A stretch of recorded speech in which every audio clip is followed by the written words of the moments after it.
Time to mount the Tacoma's traction boards.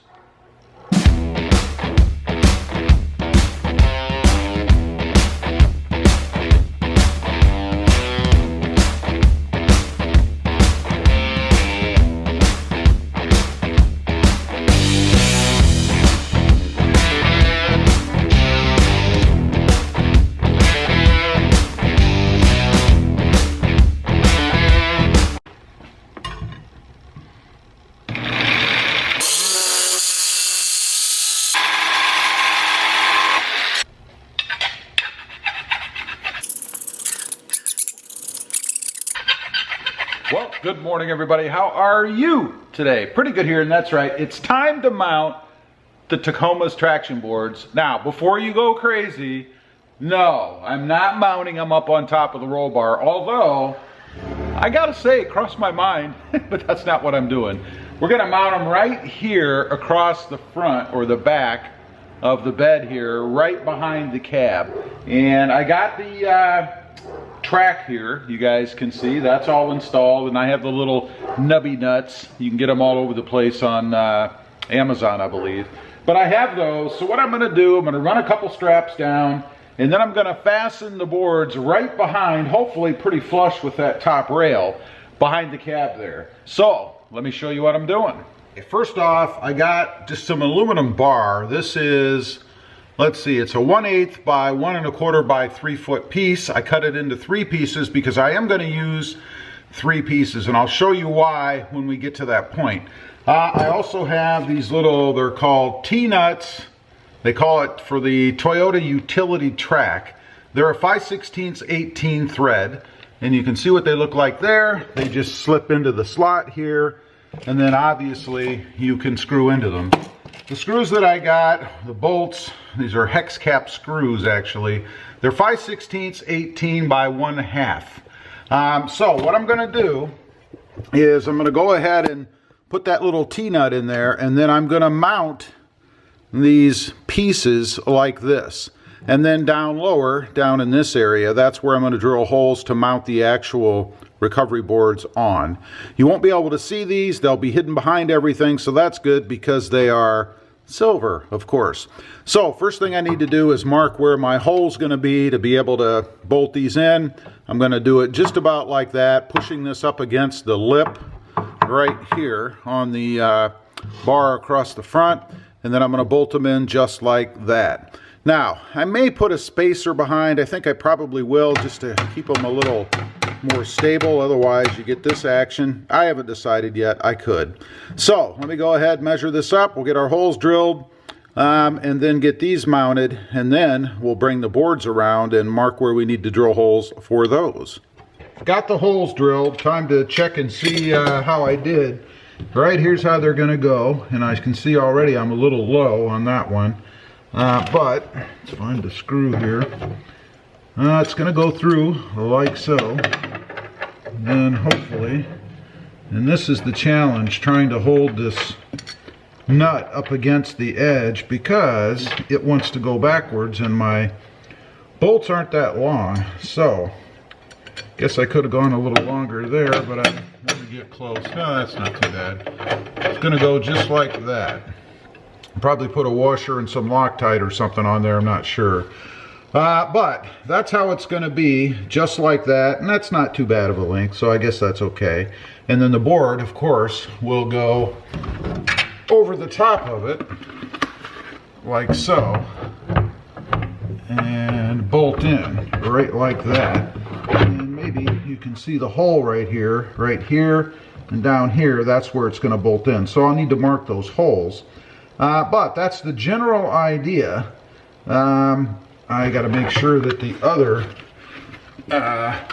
bolts or brackets fit on there properly, and then we'll come back on. I'll mark the holes for the boards themselves, and then we'll see about getting this fastened on here, and then the bolts put on as well. So let me check my my work, and then we'll come back. Okay, here's where we're at right now. I got the holes drilled through the brackets, put my bolts through. These are going to run through both of the recovery boards, of course. In case you're looking to know, these bolts that I'm using are 3/8 16 by 4, and there are 4 of them. Got the other ones over there, and we're going to get to what I'm going to do with that next. But first, we need to go ahead and get these traction boards set up on here so I can measure what I need to do over there. Okay, we're in the home stretch now. I've got the brackets themselves tightened down back behind there. Too bad this didn't line up just a little bit better. I could have actually maybe accessed those bolts from behind, but they don't. I did cheat a little. I put a nut on here, just finger tightened, so if I have to get it off, I can get it off easily. But that just stabilizes one so I can get the other on. There is a little bit of movement. I don't think it's going to be anything crazy, so I don't think I'm actually going to put any kind of spacer behind it.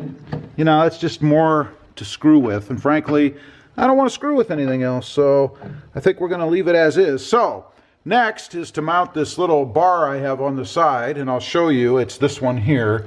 I'll show you what that's for in a minute, but I'm going to go ahead and get that on, and then we'll get the other board on and tighten down, and I'm going to use a coupling nut, or 4 coupling nuts for that.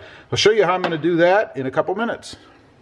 Okay, almost done here. Need to tighten everything up, but this third bracket I told you about, that was so I could put a lock on here, and it actually sticks out further than I thought I would have it. I thought it would be hidden, so it's going to have to be painted black, of course.